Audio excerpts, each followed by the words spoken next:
Shanghai is the city that never sits still.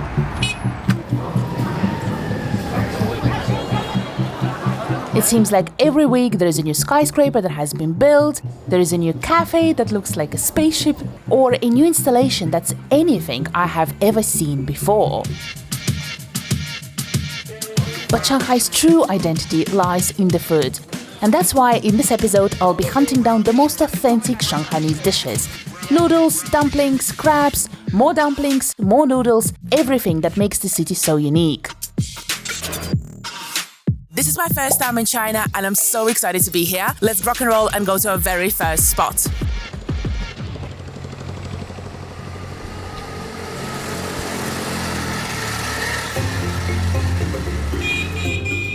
To see the real Shanghai, I'm not starting this video big. No epic views or high observation decks. I'm starting at the street level. On an ordinary stretch of pavement are two dishes that tell you almost everything you need to know about the city.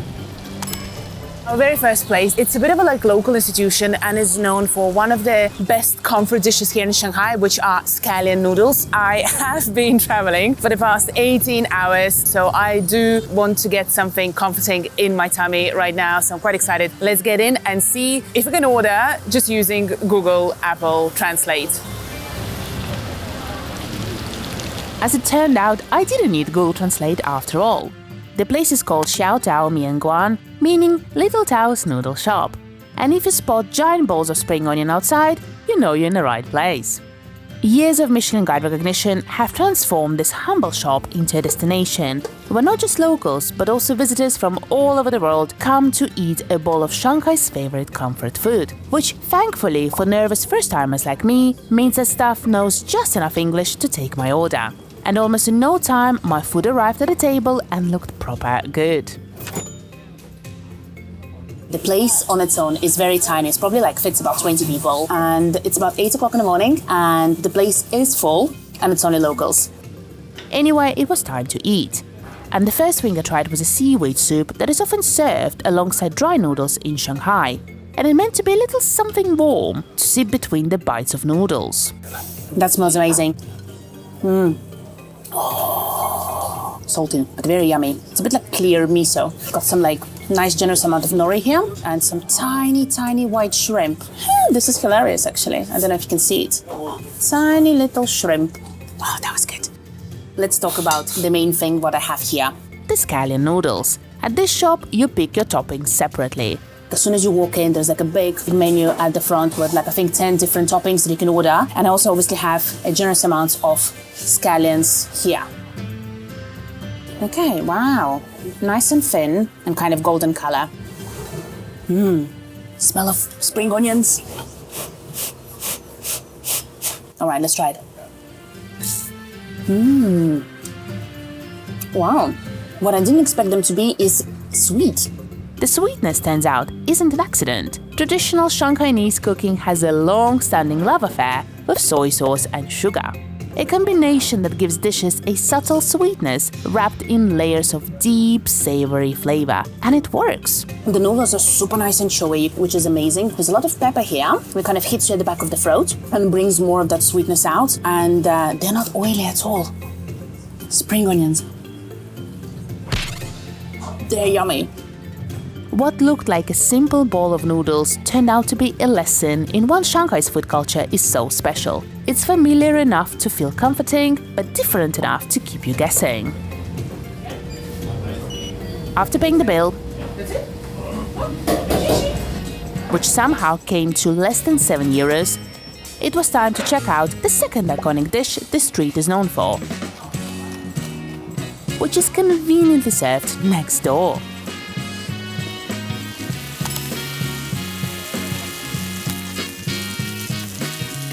Potstickers are a big part of Shanghai's rich dumpling scene, so of course I had to try them. This place is run by a husband and wife duo. While she's busy preparing the food at the back, he's out front cooking and serving people. This is the kind of local food stall I absolutely love finding.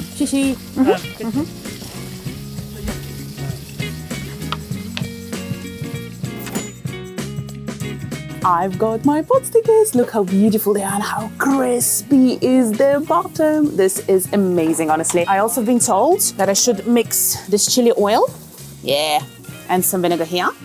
And honestly, I feel like I've got a bingo here today because I literally just finished with the noodle shop there and I've got pot stickers next door. It's just like meant to be. I'm so happy. Pot stickers are originally from northern China, but Shanghainese have put their own spin on them. They have more meat and more of the juicy broth, all the things that I love. They're cooked in a giant cast iron pan to create that crispy bottom, and then water is added to cook the meat gently inside dough wrapper. Quick and delicious. And as soon as the whole pan was ready, like lots of locals came in and they just were like, yeah, one portion to go, one portion to go. So it's a very popular spot by the looks of it. I'm gonna dip in the sauce. Gosh, I'm gonna try not to like get it all over me. Oh my God, yeah.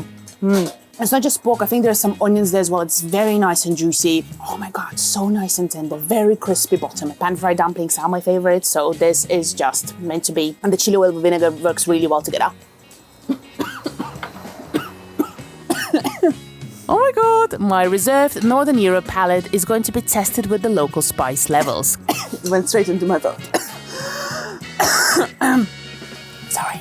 Overall, the dumplings were awesome, and I especially enjoyed the abundance of that soupy broth inside. And then it was time to pay. I asked the husband to put the price straight into the Alipay app. 4 pot stickers came to just under €1, which, as you can see, I had difficulties to believe. Xixi! Have a good day. Yeah, I love discovering places like that. This was amazing. I'm super full now, so let's walk it off. Oh, I love Shanghai. It was raining, now it's sunny. And I was so excited to finally explore the city. As a first-time visitor, I was quite nervous to use Shanghai's metro, thinking it would be quite confusing. But it turned out to be one of the easiest systems to navigate. They even had signs in English, so helpful. What is even more impressive is that none of that metro existed in the 90s. In 4 decades, Shanghai Metro went from a blank piece of paper to this machine designed to keep 24 million people moving. And for its size, I found it quite efficient and very affordable. But I think Shanghai's biggest transformation is visible on the east coast of Huangpu River in Pudong. In 1994, this area was full of industrial warehouses, and this is how it looks today. Nowadays, the area is packed with more than 900 skyscrapers, including the super tall structures such as the Oriental Pearl Tower, completed in 1994, the Shanghai World Financial Center, which opened in 2008, and the iconic Shanghai Tower, completed in 2016. This twisting giant is the tallest building in all of China and the 3rd tallest in the world. Impressive. But rapid development comes at a cost. As the city continues to modernize, much of the historic Shanghai is sadly disappearing. Yet there is one place that managed to withstand the test of time for over 4 centuries.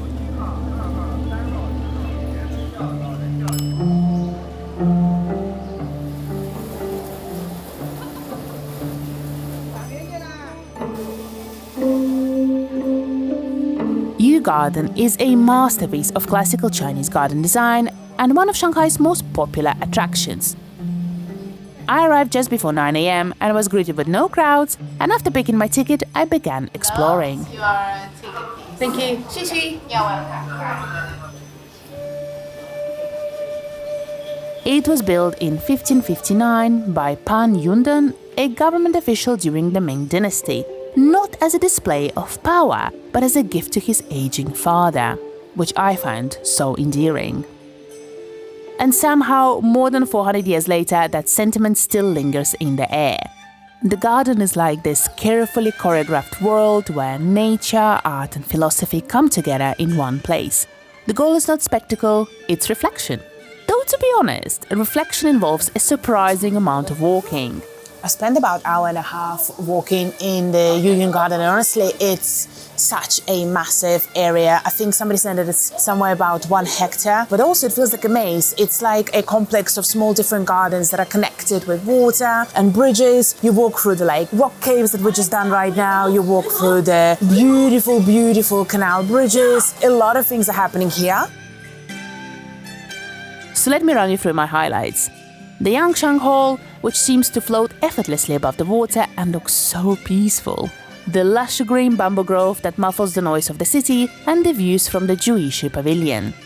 The Tsingtao Pavilion was the most cinematic, with the covered corridor bridge and a grand weeping willow in front of it. It's very difficult to believe that outside of these walls, there is a big modern city with skyscrapers and 24 million people living here. Very difficult to believe. I loved walking through countless beautifully crafted doorways. A reminder that in Chinese garden design, the journey is often more important than the destination. While Shanghai has been building the skyscrapers and making Shanghai like this modern city, this place is exactly what it was all the way to the 15th century. It kind of left untouched. While so many things have changed around, this is exactly as it was, and that's really cool to see.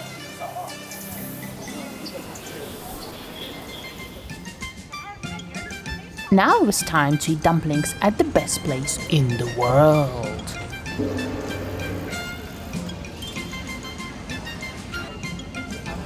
I didn't expect it to be that popular. Our next spot is Lai Lai Xiao, which is obviously doing xiaolongbao, which are soup-filled dumplings. They're probably #1 thing that we should be eating in Shanghai. I've arrived at 12 o'clock and the queue is this. So, yeah, let's join in and see how long it's gonna take us. The line looked intimidating, but this was my first experience to see how Shanghai would deal with keeping the queue moving forward. So the queue actually was moving pretty fast. I've joined at 12:10 and it's currently 12:30 and I'm about to order at the counter, and also waiting, given menus so you can actually make your choice. So far so good.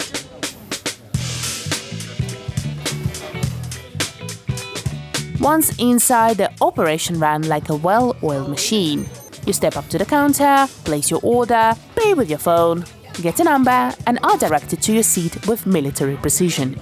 I placed my order at 12:33, and 17 minutes later, at exactly 12:50, steaming bamboo baskets landed on my table. I'm gonna be rolling out of here.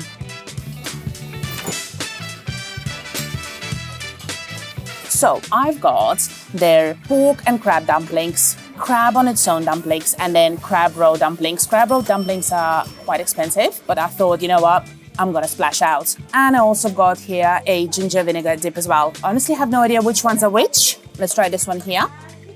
Xiaolongbao, or soup dumplings, are little parcels of meat wrapped in impossibly thin dough, each carrying rich, scalding hot broth. Ooh, it's quite meaty. Wow. It's very strong crab flavor here. Look how it looks inside. I really like how the soup is like of this golden color. It looks really interesting. Such strong like seafood flavor. I didn't expect that, but with pork it works really, really well. Pork kind of like mellows it down. Okay, that was delicious. Let's try this one here. Aye. Okay, let's get it on the spoon. I'm gonna just bite quickly and see what's up. I think this is crab roe. Again, very strong sea flavors, quite salty, but also quite sweet as well. I really like the dough. The dough is very, very thin, and there is a lot of that soupy goodness inside. I was told to definitely get the dip. And with dip, it's so much better. It cuts through that really rich crab meat.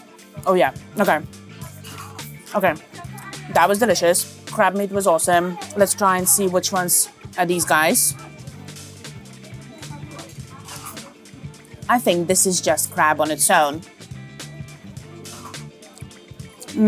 Yeah, I love it, love it, love it. Let's get some of that vinegar.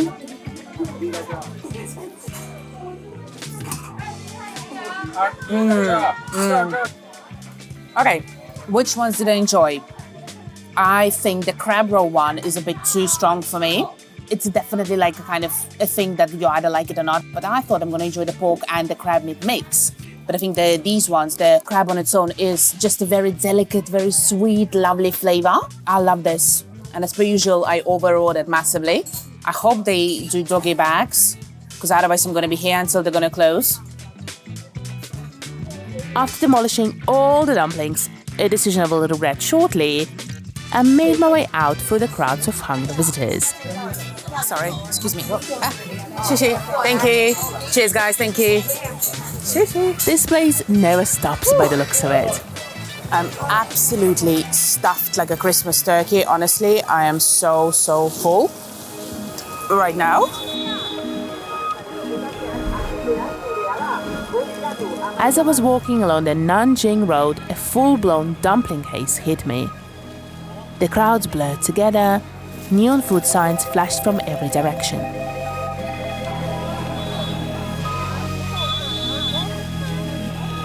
Why did I order so much? Did I have to eat all of them? Why are there giant pandas around me? This is what Shanghai does to you. It feeds you dumplings until your brain shuts down. Another thing that Shanghai does really well is being weird. There are 24 million people living in the city, and with so many eyeballs, things tend to get flashy, oversized, and sometimes completely insane. As a first-time visitor, there were quite a few things that struck me as weird. Like, for example, an army of photographers in front of popular tourist attractions. One of the biggest gatherings of photographers I found was in front of the Louis Vuitton flagship store. I have to say it's a very popular tourist attraction. There's so many people trying to take a picture of it that actually there are so many photographers with cameras ready to snap a professional shot of you. For as little as $3 per shot, you will get a photoshopped, crowd-free image straight to your phone. It is weird, but perhaps there is a reason for that. At the beginning I thought like, but now considering how big are the crowds here and how pretty much impossible it is to get this boat without any people, it actually kind of makes sense. Another weird thing is how some stores in Shanghai go all out to attract people with phones. This is a viral coffee shop in a croissant gym. And honestly, I would never put flaky, buttery croissant and gym together, but that's what makes it funny, I guess. Look at this. This is hilarious. This place is part art installation, part coffee shop. Here you can find a barbell with giant croissant weights, croissant dumbbells, croissant trophies, boxing gloves. They even got a treadmill. They're just so funny. Honestly, this is a type of a gym I can get behind. At the cafe, you can buy a signature iced crop choco latte, which comes with a mini croissant on top.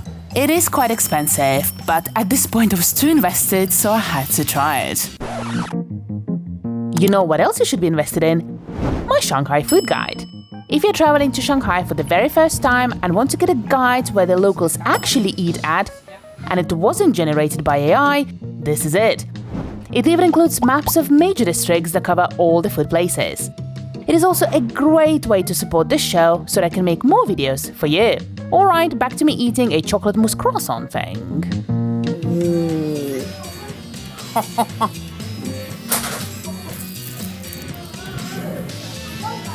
It's a pretty decent croissant. Let's try the drink on its own. The moment of truth. Okay. There is ice, there is milk, and there is this chocolate mousse on top. And once you kind of mix it together, it's actually pretty delicious.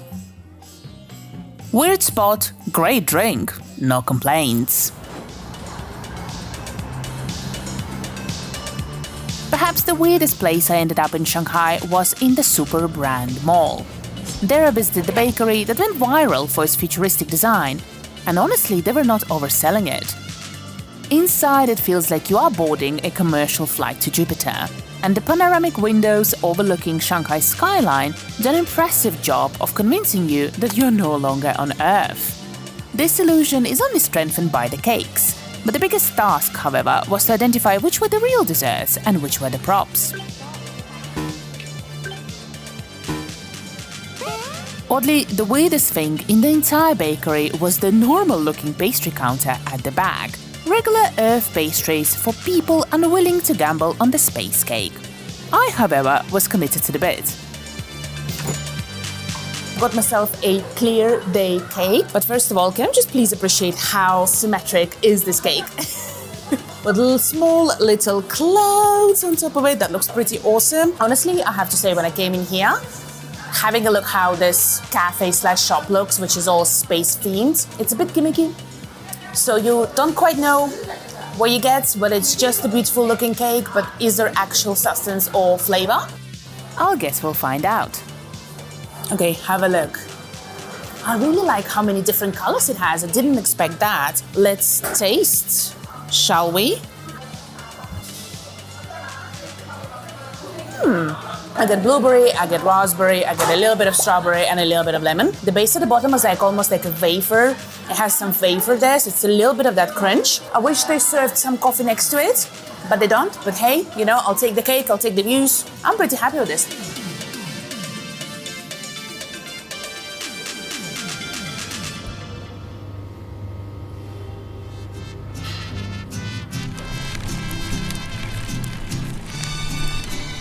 Our next spot is Szechuan. These guys focus on hair crab noodles and they're really, really good. But I'm also hoping cheekily that I will be able to get a whole crab as well, because that sounds very exciting. And also, can I just point out that the restaurant is located on the riverside and the views are amazing.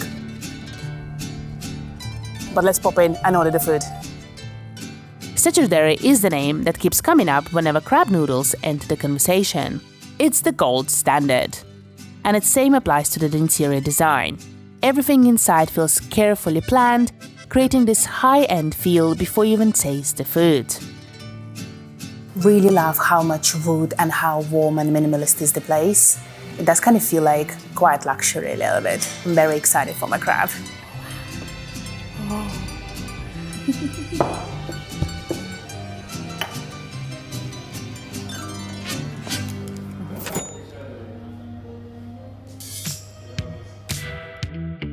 So my food has finally arrived and I'm so excited. Everything looks and smells amazing. Everything is so aesthetically pleasing. Once I delivered the food, the lady actually Google Translate me everything what I have here and how I should be having it. So it's really, really cool. What is so special about this brand is that they actually own farms and processing plants in the Jiangcheng Lake, which is nearby, just to make sure that the quality is there and they can actually control it. And these signature crab roll noodles actually contain meat of 12 different crabs. They have been painstakingly extracted from the crabs and added to these noodles. So I'm excited. Let's have it. Oh my God. I don't even know how to eat them. I think I'm gonna try the crab meat on its own. This is very delicious. The meat is very delicate. It's quite sweet, which I really, really enjoy. And crab roe just adds a little bit of that extra texture. Very nice. Very clean taste as well. All right, let's try them. These noodles. These are quite thin.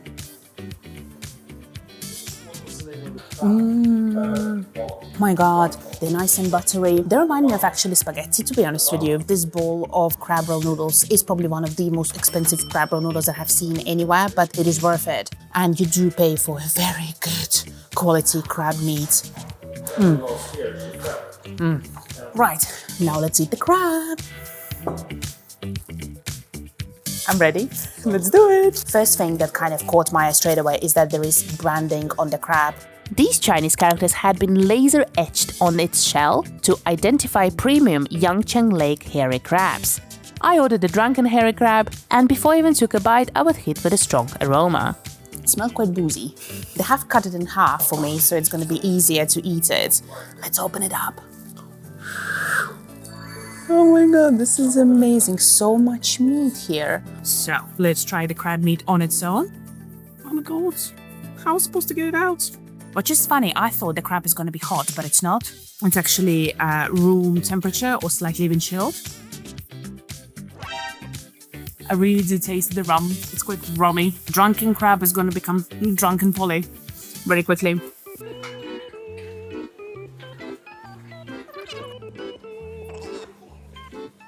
I think I should be eating it like that. Yeah, makes more sense. I'm already seeing lots of comments going like, oh my God, you're eating the crab meat, not the right way. This is so nice. It's delicious, it's delicate. Crab roe adds a little bit more kind of chewiness to the whole thing. I love it. It's a messy business, guys.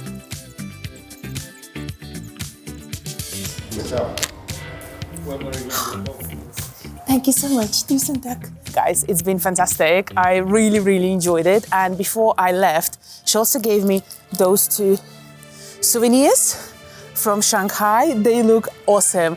I know the dinner was 85 euros, which is quite expensive for Shanghai, but oh my God, was it worth it.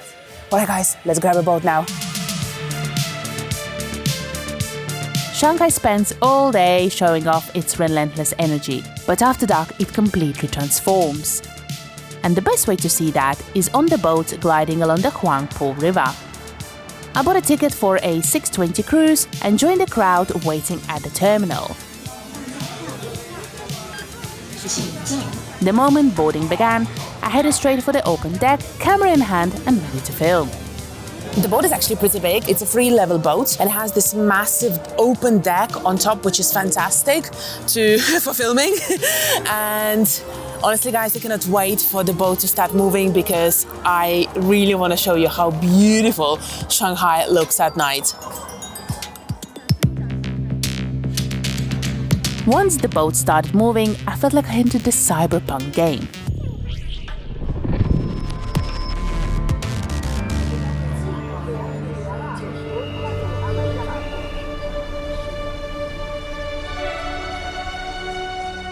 The skyline looks absolutely unreal. It honestly feels like I'm in a game.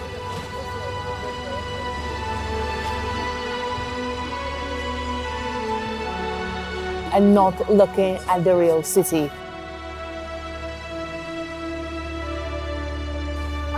It's mind-blowing. It's mind-blowing.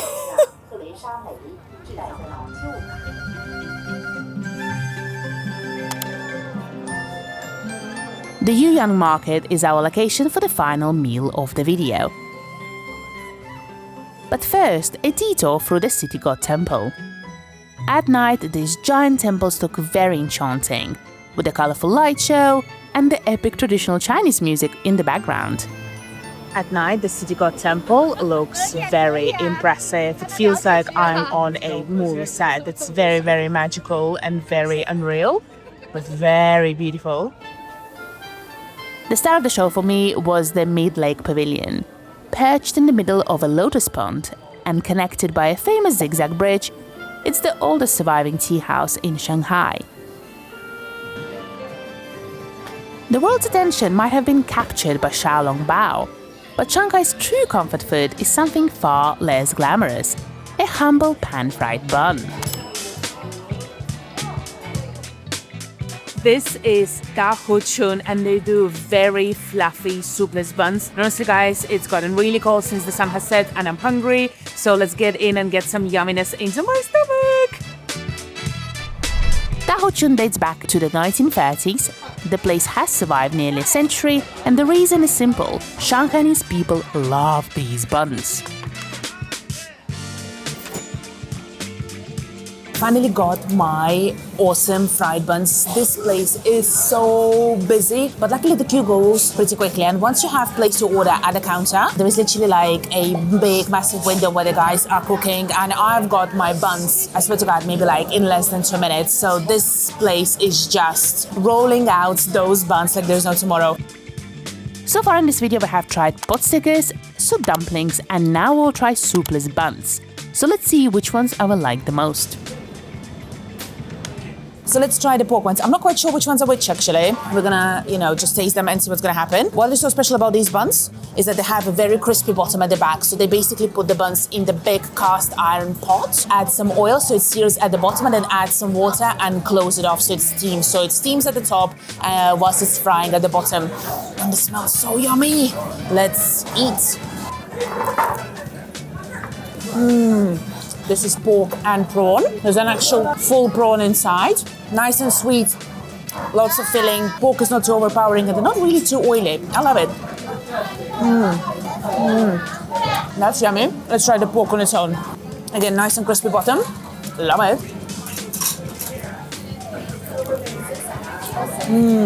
Pork is good, but pork and prawn is a bit better. Let's add a little bit of that chili oil.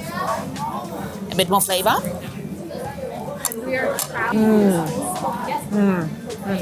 These are very filling, very delicious. But out of 3 types of dumplings we tried in this video, pot stickers are my favorite. Whew. So if you have made it to this point of the video, you are awesome. Thank you. Every single shot that you've seen in this video has been done by me. I have written, researched and edited all of this all by myself. And I'm also a mum to 1.5 very goofy but very energetic boy, and he needs a lot of supervision right now. So yes, these videos do take some time to come up, but I do have another 3 videos coming up from Shanghai, so subscribe. I would love to have you here, and thank you so much for being here with me. I really appreciate you, and I will see you in the next one. Alright, stop yapping. Bye!